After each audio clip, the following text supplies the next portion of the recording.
prepare for what lies on the horizon. Thank you, Ron. Well, it is good to be here with you. Oh, okay. Can you hear me okay? Okay, thank you. Well, it is good to be here with you this weekend. As Tom says, I feel like I've been a real life stewardship consultant and now a mountain. What more could anyone ask? So I love doing this stewardship work, wandering around among our Unitarian Universalist congregations, talking about money, that most taboo subject that we have perhaps in our Unitarian Universalist world. And I've had a wonderful time working with many of you this weekend. About 30 or so of you met with me over the course of the weekend. And I very much like the theme you have for this month, openness, and the theme for today, open eyes. And I was asked to talk a little bit about the horizon and what's out there on the horizon. I think that's a very interesting metaphor. I did a little bit of thinking about it. It seems to me that the thing about a horizon, we look out at the horizon technically divides the earth from the sky. And we see kind of as far as we can see. If you're out at the shore, you can see all the way to the horizon. And it as a metaphor, it inspires us as a place to get to, a place to move toward. But the thing I find really interesting about it is when you get there, there's always another horizon out there, isn't there? It's kind of like taking steps halfway towards something. You never really get there. The same is true for horizons. And I like that a lot. And I think that that's, as you think about your next steps as Mountain Vista Unitarian Universalist congregation, think about all those horizons that are yet to come, the horizons that you and your forebears have faced getting to where you are today. So I like that all very much as you contemplate a future, perhaps hopefully in a new location, with new and inspired facilities that really meet all of your needs over the next generation at least. So talk a little bit more about stewardship. As Tom says, I'm a real life stewardship consultant, and I think of stewardship as my ministry. I say to people that I'm a stewardship junkie. And so you might ask, why do I do that? And I'll tell you a little bit, and I hope that many of you will decide to join me as stewardship junkies. First of all, I think about the impact that we have as Unitarian Universalists in the world. And as a relatively small denomination, only a couple 100,000 of us in this country, out of 300 some odd million, I think that we've had outsized impact on many, many issues. Think about marriage equality. Think about immigration, think about peace, think about green work, environmental work. Think about the things we've done over the last 30 or 40 years, and think about what we're working on today. And then I think, imagine what we could do if there were more of us, and if we had more resources. And that's where stewardship comes in. Stewardship is a way for us to bring all of our resources together to do the things that we so value and to promote and protect this glorious faith of ours. And with that, I especially love capital campaigns because they really give us a chance to think about our denomination and our congregations in a different way, to think about the horizon, the many horizons out there and where we want to go, and to really invest, to think about things as a one-time unique opportunity to again take this next step. Most important, I find that capital campaign and a major facility project, whether it's building or moving, is an opportunity to come together, to bring us all together. And again, think about the horizon. What we see when we look at the horizon depends quite a bit on where we're standing. And you can't take in everything between here and the horizon. And so when we each look, we'll each see slightly different versions of the same horizon. To be successful with the capital campaign means bringing those versions of the horizon together, coming up with a common vision and moving forward toward that. And in my experience, that's incredibly exciting for a congregation and incredibly moving and growing and powerful. And I hope that you will find a way to do that. I have no doubt that you will find a way to do that. So I invite you, as I close, to take a look around at your fellow congregants, at your friends and more or less your UU family here, and think for a minute about moving toward that grand horizon of what's next for you and coming together and making that investment together. So So I ask you, is there a better investment that you can make of your time and your talent and, yes, your money? I think not. I hope not. So I leave you with these words by Daniel Burnham, who was an urban planner from quite some time ago. And he said, "Make no little plans. They have no magic to stir men's blood, and probably themselves will not be realized."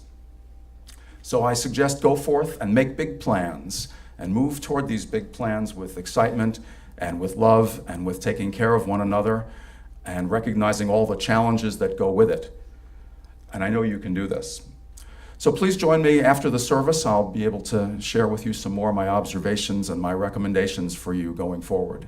Thank you. Minute later, there was a period in this congregation's history about a year, two years ago, where we became very familiar with that tune, practicing it very frequently. And I hear, I get through half of it, and it's like tears come to my eyes. It's the tune that we all play for our installation ordination services and also at the service of the living tradition at General Assembly when we welcome people into preliminary fellowship. So it is an institutionalist's song in many ways that harkens to our past and points to our future. And we're going to sing it later on, so don't you worry about that. Anyway, wow, that gets me every time. We church folk, we gather under the proposition that at some point it's better to be together than alone. I say that as more or less an introvert. It's still better at some point to be together than it is to be alone. That religion itself is incomplete when done without companions.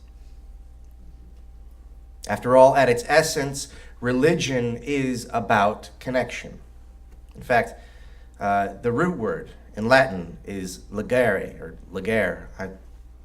I don't know anything about Latin, so legare, which means to connect. Well, Wikipedia tells me about Latin. That's how I know about Latin. So legare, the root, means to connect. And to re-legare is to reconnect. So religion is to connect again and again. So we come here to reconnect with that which is finest in us and finest in our cosmos and finest in each other. We also come here to reconnect with that which is difficult in us. We hope to construct a place that is safe enough and strong enough to be able to connect with what is difficult in us and to connect with what is difficult in our cosmos, and even to reconnect with what is difficult in our relationships. It is by these connections and our explicit faith, our inherent worth and dignity, that story that we tell each other, it is by these that we find ourselves brought with increasing frequency and duration into the sweet spot, the good life, and the kind of deep and holistic satisfaction that is not possible without the dimension of the Spirit working in community. The proposition is that religion is done best when done with companions. This does not mean that connections made away from our fellowship are not as fine, but rather that those connections now have a place, this place, to which you may bring them, test them, teach them, and reflect on them. Religion is done best when it is done with companions. So, how are we doing? Are we finding that our religious companionship is bringing us with increasing frequency and duration into the sweet spot, the good life, and the kind of deep and holistic satisfaction that we yearn for. Of course, this is for each of you to answer on your own and share with each other. I'll offer you my perspective on it, which is to say on us. So here's where I think we are. I think that we are in an amazing place.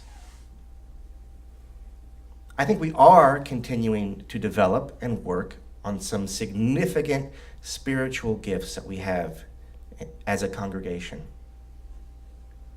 And we are also revealing some of our shadow side, some of the places where we experience difficulty. And if we were only living in the light, we'd likely be living a lie. So let's not do that.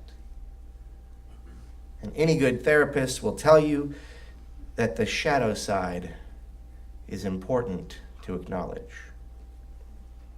After all, our difficulties are the raw material of personal and congregational growth. So it's good to know, I think, that what I have seen is a congregation of people who have the skills, the intention, the strength of vulnerability to identify and engage in the shadow side, the places in our lives as individuals and the congregation that are difficult. We have the ability to do that, and that is truly a happy thing. That is an incredible place to be. So 2 areas that are of the shadow side that we are bringing into light today that I want to talk about both have to do with anxiety. One is a consequence of anxiety, one is a cause of anxiety. The consequence of anxiety that I noticed when I arrived, this is 3 years ago now, was a tendency toward reactivity in relationships. This word reactivity is one that maybe you have become familiar with recently. I've been mentioning it a lot from this very spot.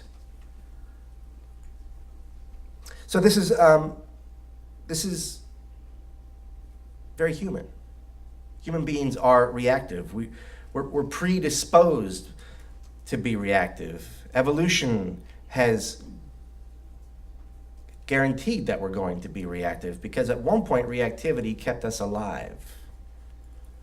But now we don't have a great deal of trouble staying alive, and reactivity is actually causing us some harm. It's working against us.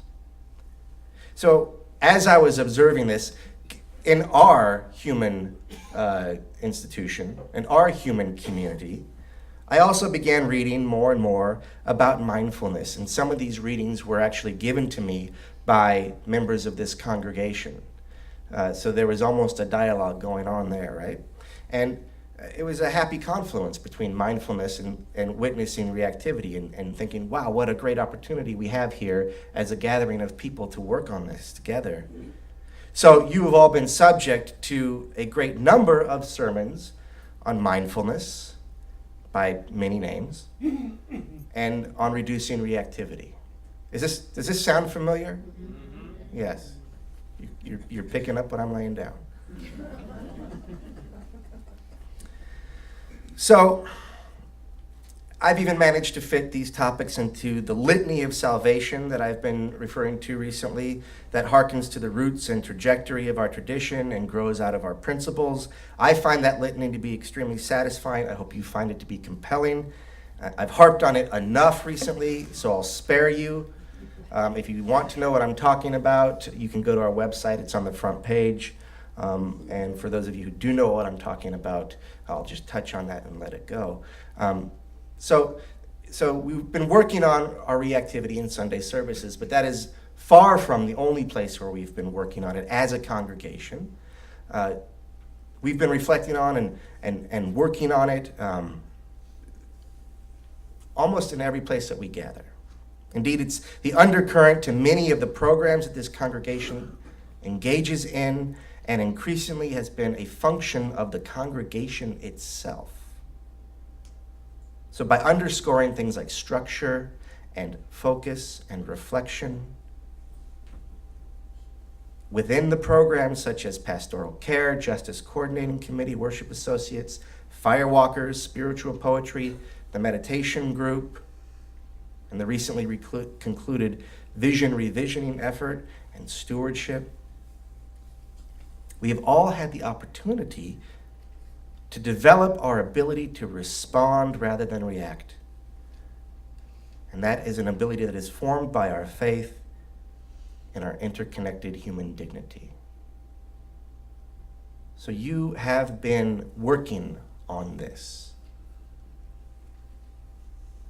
And you are not done working on this. And in fact, you never will be done working on this.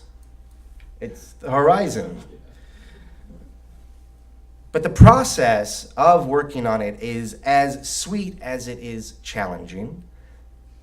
And to my mind, is the reason we all come together to be held accountable and in care. Church is powerful in this way, my friends. And I see it working on you as individuals, and I see it working on you as a collective. And I hope you do too. And if you don't, I'd wager that you would if you brought some of your attention to it. So in very simple terms, what this looks like is a congregation is a culture of increasing kindness. Kindness in solidarity or kindness in opposition. Kindness while prevailing and kindness while not prevailing. We're not done. But I have witnessed evidence that our faith is not in vain. And this is even more important given the task this congregation has set before itself of late. First, there was the ministerial transition. Then the new minister arrives and there are some institutional changes that occur. Then comes the realization that the new minister really isn't going anywhere. Then together we came to the conclusion that our current facilities have become an obstacle to realizing our potential and responsibility as a congregation. So we engaged in the Stay or Go workshops, which culminated in a vote to look for a new home. So I don't need to tell you, but this is a big deal, right? That would have been a big deal regardless of how the vote went. That was going to be a big deal. And I remember telling our current president, Larry Jagnow, that the vote would unleash a wave of anxiety. Now, when I say a wave, I hesitated choosing that word because I don't mean like a tsunami wave, like the wave to end all waves, but a wave, yeah, or a wave. Somewhere between this and this, right? But a wave of anxiety would be released. And that was going to expose our fault lines, stress points, and unresolved issues in the congregation. And that's a good thing. That's a good thing if we are strong enough to hold it. And guess what? We have been. So this is a good thing. Now, it also meant that the air would be charged and that dear Larry would be the lightning rod. And this was regardless of the outcome of that vote. And indeed, all this came to pass. Incidentally, this congregation, I would encourage you all to give Larry and his predecessor, Betty Meikle, a big hug. Because I know that they have both lost sleep in their concern and love for this congregation. Indeed, this has been true of probably every person on all the boards that I have served with here. Really good people. Which shouldn't be a surprise, because they're you. They're from you. And we all come here together to work on these things, right? So, if you see a board member, past, present, possibly future, give them a big hug today. and let them hug you back. Anyway, we knew anxiety was coming, and it came, and it possessed some of us, and possessed some of us even unexpectedly, and I include myself in that category. Anxiety is like stress. I mean, it basically is stress. You might be stressed at work, right, and then come home, and your spouse does something a little annoying, like leave a sock on a chair or something innocuous, and you just take all of that stress from over here and unleash it over here, right? So this is how stress works. Your loved one is like, it's a sock. But stress and anxiety do not need logic. They need fault lines, stress points, and unresolved issues. And like any person or any system made up of persons, we have fault lines, stress points, and unresolved issues. And the good news is that if you don't know where they are until you know where they are, and we, as a congregation and as individuals within the congregation, have been developing the ability to expose these stress points without ripping us apart. I do not know of a higher compliment I could give to a congregation. The fault lines can show up structurally or behaviorally or culturally. And the behavioral point is one that we've already talked about, the reactivity stuff. And as I said, I've noticed a positive trend in that area. One cultural piece that has some structural bits to it is that there is an aspect to the culture here that is untrusting. And I think it's important to name that. I think it's important to name that from this spot with this outfit on.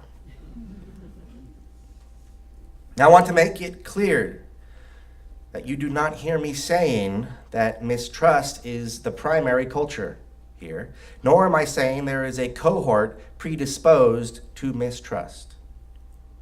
I'm just saying that mistrust is a thread of the culture here.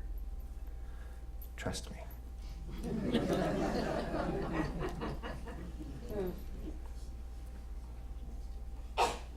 So part of this thread of mistrust is grounded in a church that used to be family-sized, where everyone knows everyone and is involved in and has a say in everything. It's trying to be pastoral-sized, where there are some people that you recognize but may not know their name, and where not everything is run through every person. So that's a hard leap because there is still the family church sense in a pastoral church context. Meanwhile, culture has a way of infecting people so that even if you weren't here for the family style days, it's still possible to feel that sensibility and that anxiety around that transition. And that sensibility, by the way, feels like a loss of control in a lot of ways. A loss of connection. And there's an irony there, of course, because we come here to feel connected, and yet as the church grows, sometimes you experience a sense of disconnection. So that's a natural thing to feel. But the feeling of losing control, it results, what that feeling results, and you feel it here, and the behavioral element of it is not trusting the system anymore. Again, that's natural. And I'm hoping that naming it helps us engage it. So meanwhile, we are pastoral sized and yet sometimes yearn for and attempt to behave like a program sized church. So it's like we're three sizes in one. We're family size going on pastoral, dreaming of program. And there's nothing really wrong with that, although it does make things a bit murky and can exacerbate stress points and unresolved issues. So one very relevant contributor to this thread of mistrust is rooted in our history and is particularly important to name today in light of Barry's visit. You see, I have heard different stories from trustworthy people about the last Capitol campaign in 2005. Trustworthy people are telling me different histories. They have different understandings. They're not trying to pull the wool over my eyes. So I am exploring, along with the board and the dream team, how we all as a congregation can participate in a sort of truth and reconciliation process that is careful and caring and sets the record straight, allowing us to move on in a healthy, trusting way. Now, when we do get around to putting that together, I will ask for all of you to come, for all of you to participate, because culture shapes people beyond their participation in specific events. You do not need to have been here in 2005 to have an understanding of what happened that may or may not be right, and to be sort of infected with that thread of mistrust that comes from that sense of not knowing. So you do not need to have been here in 2005 to be a part of this culture, right? That is influenced by 2005. So all of you come. All of you come. We walk the healing road together in accountability and care. Okay? The culture of this place shapes us. But the values that give cause to our coming together shape our culture. The interconnected, inherent dignity of each of us shapes all of us, which shapes each of us. We come here to make connections and to reconnect. We come here to do religion, this work, to exercise our spirits, our hearts and minds in the spirit of a community.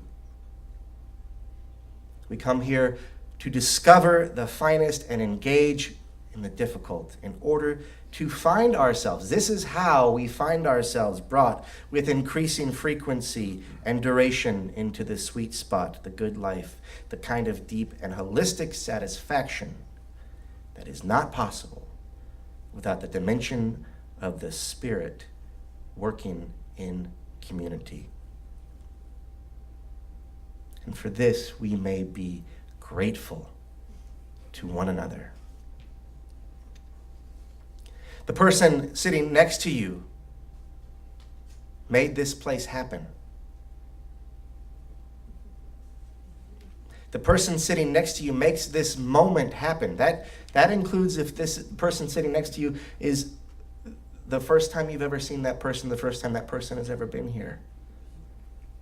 They are making this moment happen and this place happen.